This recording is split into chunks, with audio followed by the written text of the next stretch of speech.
sebagai mahasiswa FEBI atau sebagai mahasiswa, kita memang harus dituntut untuk mencari ilmu atau mencari pengetahuan, untuk mencari bekal pengalaman itu lewatnya organisasi intrakampus ini. Perbedaan itu bukan menjadi sebuah kesalahan ataupun sebuah kerancuan, tapi dengan adanya perbedaan menurut saya itu adalah hal yang kompleks, hal yang memang harus kita coba gitu. Langsung deh kita coba kembali ke organisasi intrakampus. Mungkin ketika mahasiswa baru juga kita dikenalkan ada yang namanya organisasi ekstra kampus, ada organisasi intra dan organisasi ekstra. Nah, secara perbedaan antara intra dan ekstra ini seperti apa, guys? Sedikit pesan juga dari saya untuk teman-teman jangan ikut organisasi.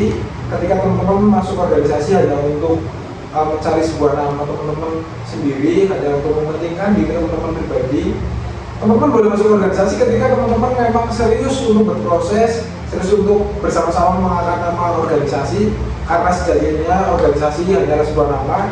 Tanpa teman-teman, organisasi tidak akan bisa menjadi apa-apa. Begitupun sebaliknya, teman-teman ketika masuk organisasi tidak mencoba untuk aktif, tidak mencari apa yang memang teman-teman inginkan, teman-teman juga tidak akan menjadi apa-apa.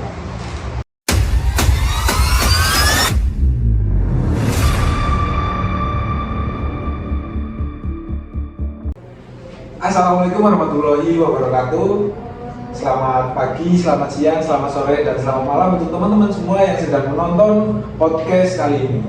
Kembali lagi bersama kita di Polham Podcast yang diselenggarakan oleh Kementerian Politik Hukum dan HAM, Dewan Eksekutif Mahasiswa Fakultas Ekonomi dan Bisnis Islam. Bersama saya Muhammad Rudianto. Pada kesempatan kali ini kita sudah kedatangan presiden mahasiswa kita, presiden fakultas kita, ada Pres Ridho. Selamat Selamat sore. Selamat sore, sekarang kita tag-nya sore. Jadi selamat sore. Gimana ini kabarnya? Alhamdulillah baik. Alhamdulillah baik. Jadi pada kesempatan kali ini kita akan membahas tentang organisasi intrakampus. Mungkin ketika teman-teman masuk ke perkuliahan, kemudian teman-teman mengikuti PBAK, seringkali teman-teman dikenalkan oleh pendamping teman-teman ataupun dalam rangkaian kegiatan pasti ada perkenalan organisasi intrakampus. Tapi mungkin yang namanya mahasiswa baru ya, kadang ketika mengikuti kegiatan mereka masih kadang mendengarkan, kadang tidak. Jadi mereka mungkin belum sepenuhnya tahu betul tentang apa itu sebenarnya organisasi intrakampus, guys. Jadi sekarang kita akan coba untuk membahas tentang organisasi intrakampus. Oke, baik. Berarti intrakampus yang lingkupnya hanya di fakultas saja ya? Lingkupnya hanya di fakultas, terkhusus di fakultas FEBI, seperti itu. Oke, ini langsung saja menurut Presiden sendiri selaku ketua DMA FEBI, apa sih sebenarnya organisasi intrakampus itu?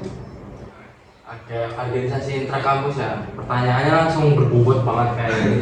Langsung pertanyaan ke inti dari podcast kita kali ini, langsung ke pembahasan berarti ya terkait organisasi intrakampus ya. Organisasi intrakampus sendiri kalau misalnya yang ada di FEBI menurut saya itu adalah ruang ataupun wadah yang dimana sebagai mahasiswa FEBI atau sebagai mahasiswa kita memang harus dituntut untuk mencari ilmu atau mencari pengetahuan, untuk mencari bekal pengalaman itu lewatnya organisasi intrakampus ini.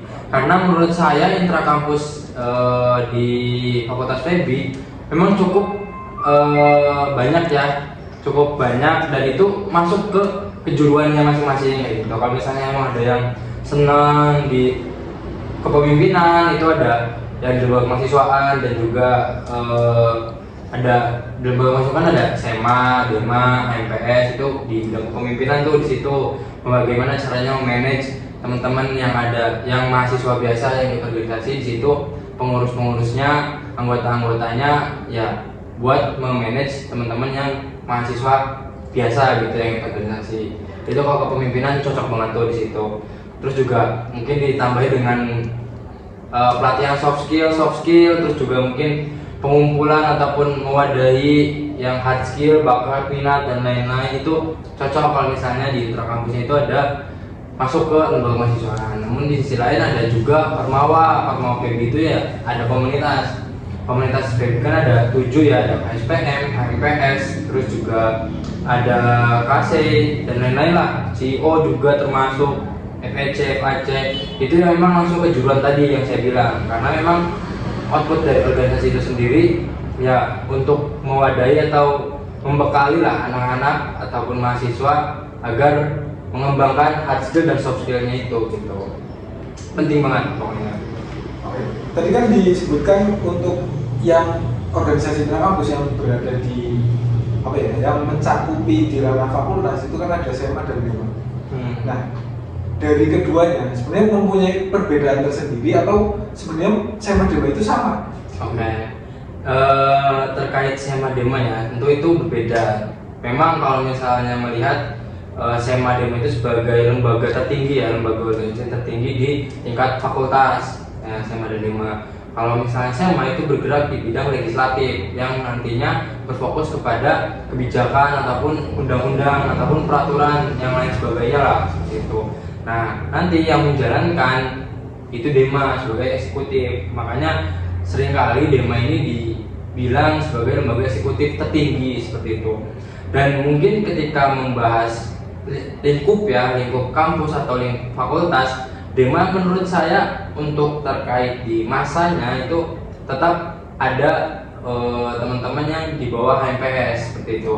Jadi DEMA itu mewadahi teman-teman lembaga kemahasiswaan yang lembaga eksekutif yang ada di bawahnya seperti HMPS dan juga komunitas seperti itu. Yang tadi saya bilang yang mewadahi soft skill, hard skill dan lain sebagainya gitu, melatih jiwa kepemimpinan, terus juga mungkin mencari ilmu-ilmu yang tidak didapatkan di bangku perkuliahan. Nah, itu yang kayak nantinya muncul kayak seminar atau pelatihan ataupun mungkin nanti talk show dan lain sebagainya kayak gitu. Itu bentuk acaranya. Nah, SMA yang mengawasi itu ketika pesertanya ada berapa, terus juga mungkin kendalanya apakah memang sudah sesuai dengan aturan seperti itu. Nah, jadi mungkin secara tidak langsung seperti itu ya. Kalau misalnya secara khusus atau tugas tertentu tupoksi SMA, saya mungkin kurang paham seperti itu. Tapi yang sejauh pengetahuan saya, ya SMA itu bagian pengawasan, karena kan di SMA itu bukan kementerian ataupun departemen, tapi langsung komisi. Ada komisi A, komisi B, komisi C, komisi D. Mungkin nanti bisa next ada ketua SMA ya, ketua SMA PB yang bisa dihadirkan juga seperti itu. Kalau misalnya dari DEMA ya tentunya kita ada 8 kementerian yang di mana 8 kementerian itu membawahi di masing-masing kefokusannya seperti itu. Kan ada ini di Kementerian Politik Hukum dan HAM ya kan, terus juga ada Kemendagri, Kemenlugri. Dan itu masing-masing memiliki tugas yang memang seringkali dari tahun ke tahun mungkin ya dari kacamata saya itu kurang aplikatif, mungkin cara pengaplikasiannya kurang seperti itu. Nah, maka dari itu ya, saya ingin mengubah ataupun ya membuat revolusi yang menyeluruh seperti itu, agar pembaharuan di tahun berikutnya itu bisa lebih baik lagi seperti itu. Jadi memang DEMA dan SMA sebagai lembaga tertinggi di tingkat fakultas ya, ada DEMA F, SMA F, yaitu membawahi teman-teman yang ada di fakultas seperti itu. Ya ada HMPS, ada komunitas, atau juga mahasiswa biasa seperti itu. Oke. Berarti DEMA dan SMA ini berdiri dalam lembaga mereka masing-masing. Iya.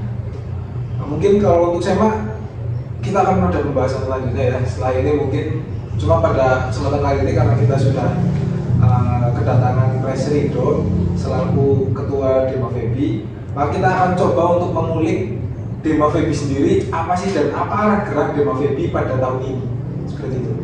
Oke, untuk arah gerak DEMA FEBI ya. Untuk arah gerak DEMA FEBI ini di awal kepengurusan saya selalu membicarakan atau menggaungkan ya kepada anggota saya untuk menjadikan FEBI ini istimewa seperti itu. Karena FEBI Win Saizu menurut saya ini adalah hal yang berbeda dibanding mungkin FEBI yang lain seperti itu. FEBI Win Saizu sendiri kan yang pertama udah mah kampusnya di seberang ya, nggak masuk kampus utama gitu kan, beda sendiri gitu kan, punya lift sendiri, dari FEBI-nya sendiri aja kan udah banyak perbedaan gitu kan. Nah, dari perbedaan itu menurut saya ketika menggaungkan visi FEBI istimewa, DEMA FEBI istimewa seperti itu adalah hal yang memang menakjubkan buat saya dan memang harus diperjuangkan hal itu, karena yang perbedaan itu bukan menjadi sebuah kesalahan ataupun sebuah kerancuan seperti, tapi dengan adanya perbedaan menurut saya itu adalah hal yang kompleks, hal yang memang harus kita coba gitu. Ketika memang kita berprinsipan dengan punya prinsip ya, kita punya prinsip dengan menjaga yang lama yang baik, mengambil yang baru yang lebih baik, itu kan menurut saya sesuatu hal yang bagus gitu kan, sesuatu hal yang beda. Jadi kan nggak monoton, menjalankan organisasi tidak hanya dengan itu saja atau seperti itu saja kayak gitu. Seperti itu Dema Febi istimewa ya, saya sangat menggaungkan itu di awal kepengurusan. Dan mungkin outputnya yang sampai sekarang ada beberapa program kerja dan juga agenda yang saya rancang mungkin dan teman-teman anggota kumpulkan. Misalnya itu ya, kita berpatokan dengan Febi istimewa itu apa yang menjadi pembeda, apa yang menjadi pembaharu gitu. Itu yang arah gerak dari Dema Febi saat ini, seperti itu. Berarti mencoba untuk menjadi Dema Febi yang istimewa. Iya. Seperti jargon dari fakultasnya sendiri, Febi istimewa. Febi is number one. Oh iya, Febi istimewa ya. Iya. Oh iya. Mohon maaf ya teman-teman, Febi is number one ternyata bukan Febi istimewa. Iya. Is number one itu bisa menjadi istimewa. Dari number one menjadi Istimewa karena kan yang tadi saya mengambil istimewa karena perbedaan. Kalau misalnya kita kembalikan ke apa yang di Garuda Pancasila itu kan ada Bhinneka Tunggal Ika, berbeda-beda tetapi tetap satu. Nah, Febi istimewa itu ya is number one. Oh, iya. Seperti itu. Jadi kan ada kesinambungan tuh, udah sesuai banget dengan jargon. Ya kita nggak harus menyesuaikan visi dan misi, tapi kita menyelaraskan Febi ini is number one. Bagaimana cara kita mengisnumber-one-kan Febi ya dengan cara mengistimewakan diri kita sendiri seperti itu.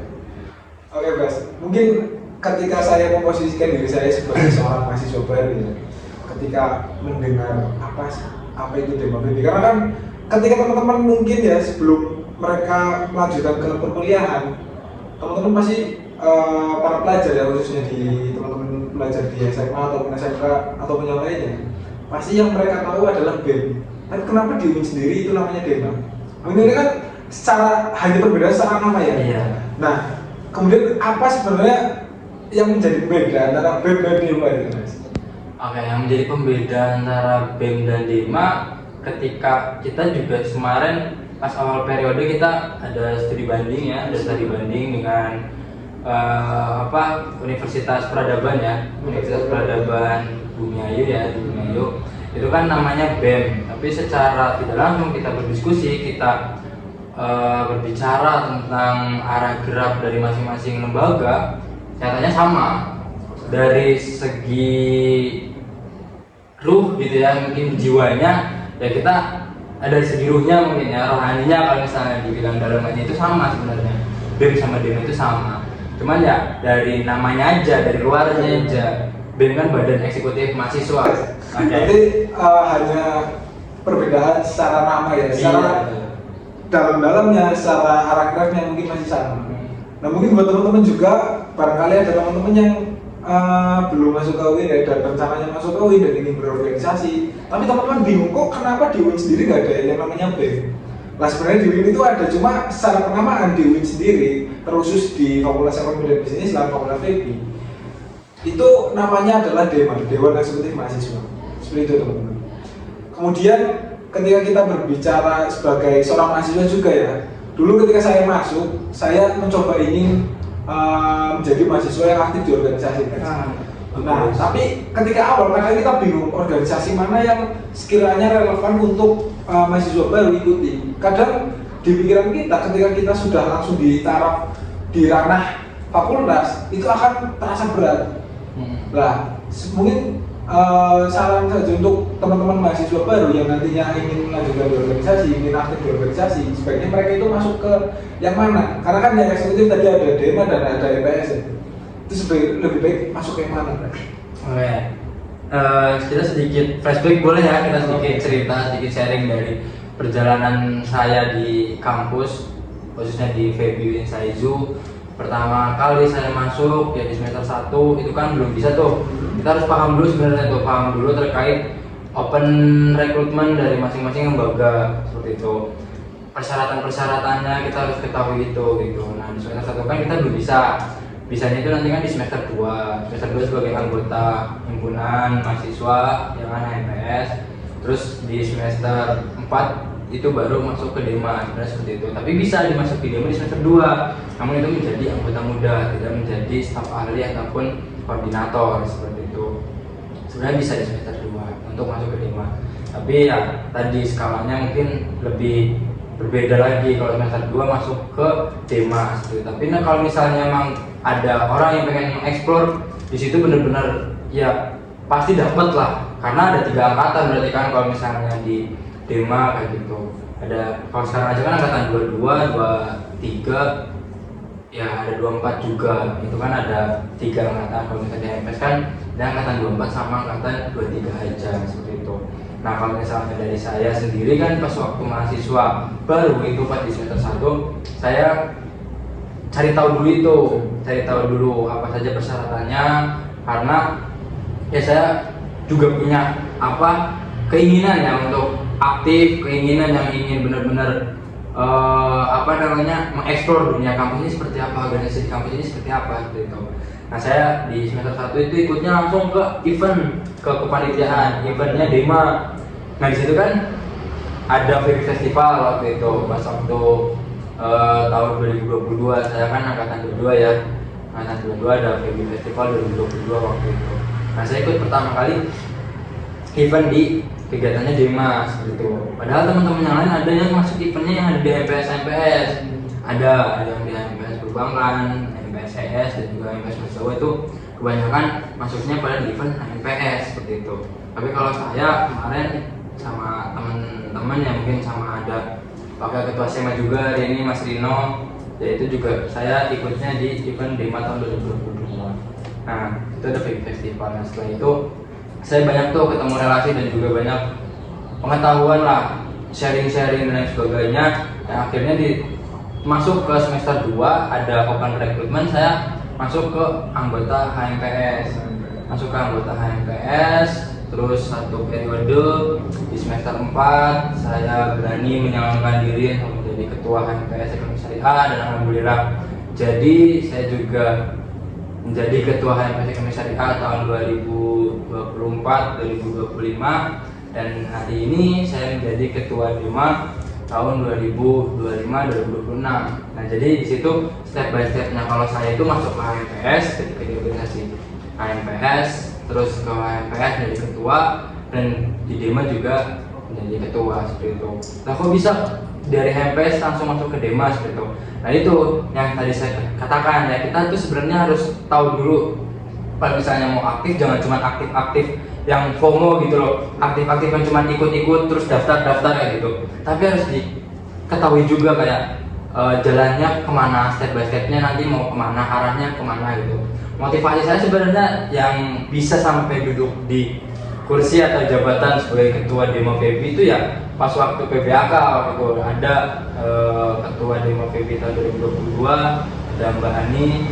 Ya, Mbak Ani pas waktu PBAK itu menyampaikan, kebetulan saya juga pas waktu PBAK ya 2022 menjadi Golden FEBI waktu itu, menjadi mahasiswa peserta terbaik lah bisa katakannya gitu ya, tapi nggak tahu baik apa enggaknya gitu. Sambil menyelempangkan dapat selempangan. Nah, sambil menyelempangkan itu Mbak Ani bilang nanti saya pernah ada di posisi ini seperti itu. Nah, di situ kan terbesit berarti ketika saya menjadi ini, saya berarti juga harus menjadi dia seperti itu. Nah, di situ akhirnya memotivasi saya yang dimana ya saya harus benar-benar cari tahu nih gimana jalannya menuju sampai sana seperti itu.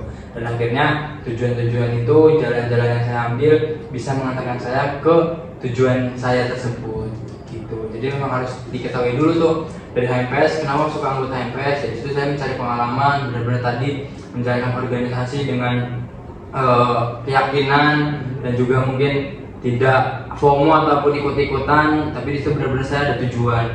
Lalu masuk menjadi lanjut menjadi ketua HMPS Ekonomi Syariah, dan di situ saya ingin membuktikan, dan di situ saya berusaha untuk memantaskan diri untuk berada di posisi tersebut seperti itu. Dan akhirnya saya jadi ketua Demokrasi. Berarti Pak Edo pernah menjadi ketua HMPS dan sekarang menjadi ketua Demokrasi. Ya. Lah, yang Pak Edo rasakan setelah menjabat dari ketua HMPS, kemudian melanjutkan ke ketua Demokrasi sendiri, apakah terasa berat bebannya atau malah semakin enak gitu? Keren banget, pertanyaan yang semua orang harus tahu nih, POV sebagai ketua ya.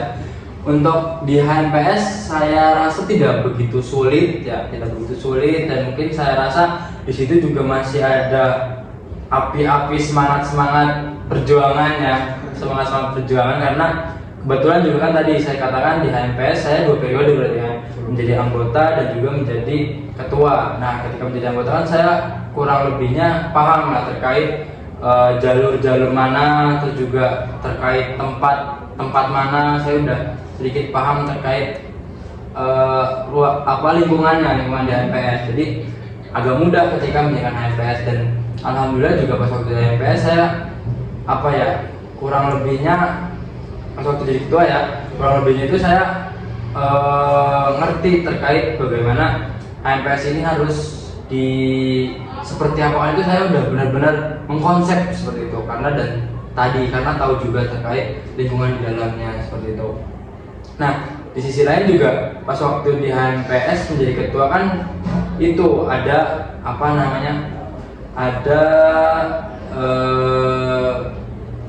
masa karena fokusnya itu ke prodian mahasiswaan di lingkup prodi seperti itu.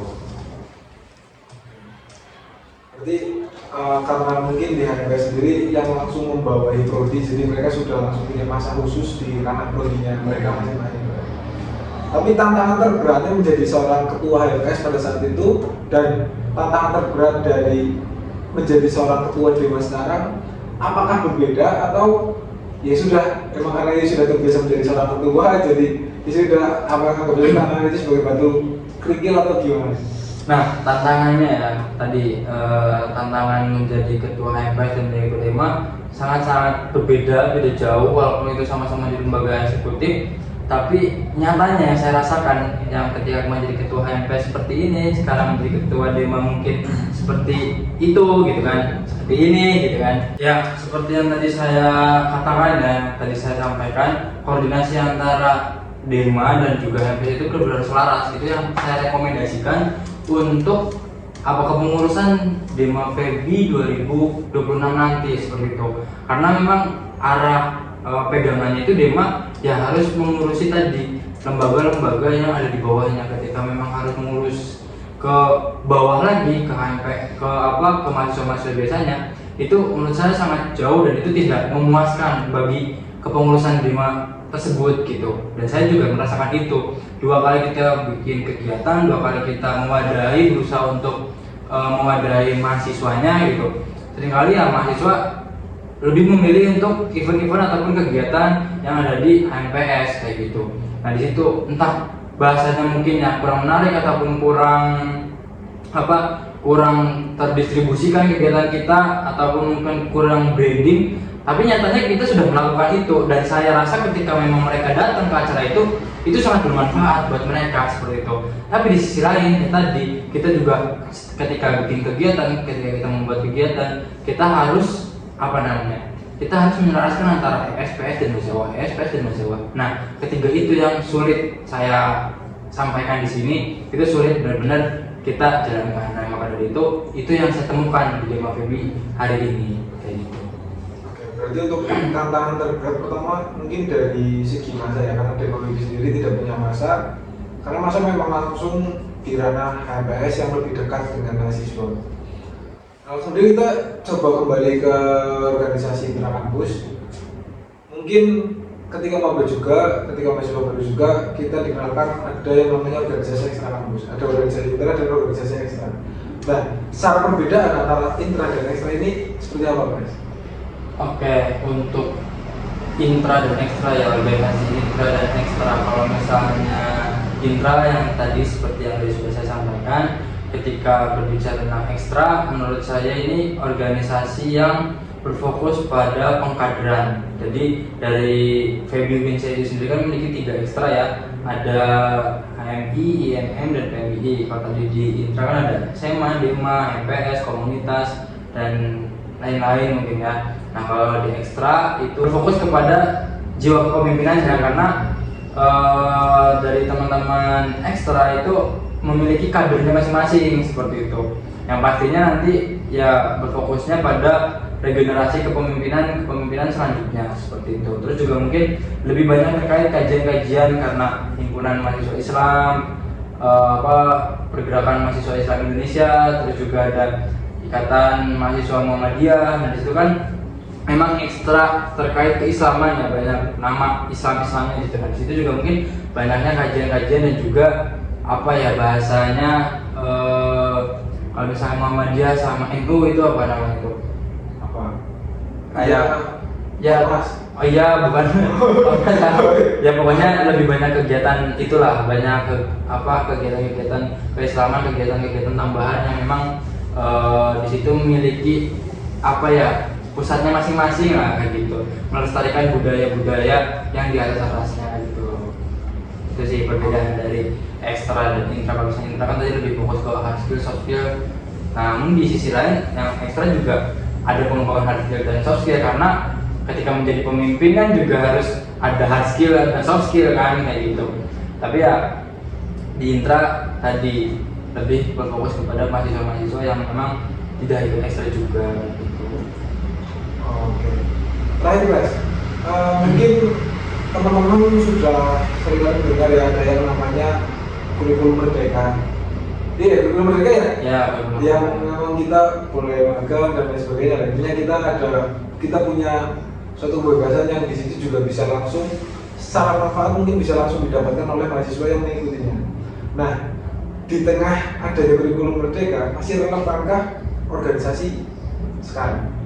Oke, saya jawab ya. Untuk sepengetahuan saya sejauh ini kampus Unsha memang sudah menerapkan kurikulum merdeka, tapi sejauh saya ketahui terkait kurikulum merdeka itu tidak mulus atau tidak lancar dijalankan, karena tadi ya lulus tidak dengan menggunakan skripsi itu kan, yang lewat jurnal ya kan, terus juga ada magang yang pengganti SKS gitu kan. Nah itu tidak terlalu berjalan kelihatan lah di FEBI sendiri gitu kan.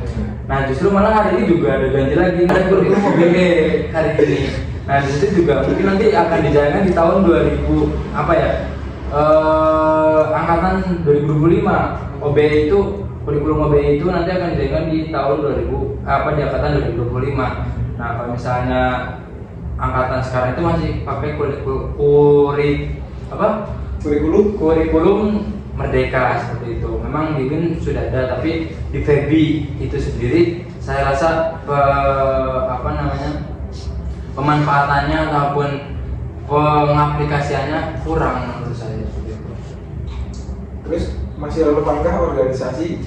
Oke, masih relevankah organisasi? Menurut saya relevan. Organisasi sampai kapanpun akan tetap dengan eksistensinya ketika organisasi itu dijalankan dengan dengan maksimal dan juga dengan tujuan dari organisasi tersebut.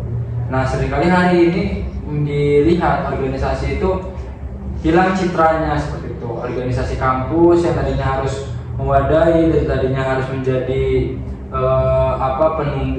penambahan, pewadahan seperti itu kan untuk mahasiswa-mahasiswa, seringkali hari ini sebagai ajang untuk menonjolkan ataupun ajang untuk adu gengsi seperti itu, harus membuat kegiatan atau event yang besar. Jadinya citra organisasi itu bukan menjadi organisatoris, bukan menjadi orang sebagai penggerak ya yang mengurusi mahasiswa-mahasiswa, bukan menjadi itu, tapi malah menjadi ya event organizer seperti itu, event yang memang yang harus besar, wah, yang jangan sampai kalah sama organisasi yang lain kayak gitu.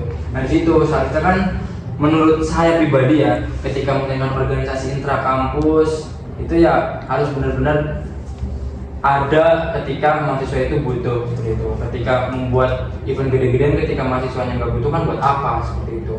Itu sih kalau menurut saya. Jadi citra dari organisasi tersebut ketika memang dijalankan dengan baik dan sesuai, organisasi akan tetap relevan sampai kapanpun. Sampai kapanpun berarti organisasi akan tetap relevan. Oke, mungkin ini terakhir dari yang terakhir, karena mungkin ini juga di Dewa Febi sendiri sudah di akhir periode dan sebentar lagi kita akan melaksanakan kegiatan kongres ya. Kita akan melaporkan pertanggungjawaban. Barangkali ada pesan dari Presiden untuk teman-teman mahasiswa Febi khususnya, silakan Pres. Yang pertama, saya mengucapkan terima kasih dan permohonan maaf saya yang sebesar-besarnya ketika menjabat di Dema Febi 2025 ini. Masih banyak kekurangan, masih banyak kesalahan, dan mungkin kurang hadir di tengah-tengah mahasiswa. Dan yang selanjutnya, saya mengundang kepada teman-teman mahasiswa Febi, ya khususnya teman-teman organisasi yang bareng-bareng di periode ini bersama saya, silakan nanti hadiri dan ramaikan, silakan dengar, simak baik-baik laporan pertanggungjawaban dari Dema Febi 2025. Kami sangat mengundang dan benar-benar mengajak menyeru ajakan seruan untuk teman-teman Febi hadiri acara kongres dan juga musma di periode kali ini. Silakan, kami tidak anti kritik, kami menerima kritik dan saran dari teman-teman. Seperti itu. Mungkin yang selanjutnya, yang terakhir, yang ketiga, saya sampaikan kepada teman-teman Polhukam yang juga hari ini mengadakan podcast, untuk kedepannya bisa lebih baik lagi. Untuk Dema Febi kedepannya juga periode berikutnya organisasi ini harus benar-benar dikembalikan ke citranya dan juga memiliki ruh ataupun arwah yang benar-benar bermanfaat dan juga hadir di tengah-tengah mahasiswa. Oke, terima kasih Bas. Alhamdulillah kita sudah di penghujung podcast ya untuk sore hari ini, dan juga kebetulan ini juga sudah mulai hujan, sudah mulai gerimis. Memang beberapa hari terakhir ini Purwokerto sedang diguyur hujan terus ya, alhamdulillah. Mungkin itu saja ya teman-teman. Mungkin sedikit pesan juga dari saya untuk teman-teman, jangan ikut organisasi. Ketika teman-teman masuk organisasi hanya untuk mencari sebuah nama teman-teman sendiri, hanya untuk mementingkan diri teman-teman pribadi. Teman-teman boleh masuk organisasi ketika teman-teman memang serius untuk berproses, serius untuk bersama-sama mengangkat nama organisasi, karena sejatinya organisasi hanyalah sebuah nama. Tanpa teman-teman, organisasi tidak akan bisa menjadi apa-apa. Begitupun sebaliknya, teman-teman ketika masuk organisasi tidak mencoba untuk aktif, tidak mencari apa yang memang teman-teman inginkan, teman-teman juga tidak akan menjadi apa-apa. Mungkin itu saja untuk podcast kali ini. Terima kasih. Kita tutup, guys. Dan wassalamualaikum warahmatullahi wabarakatuh.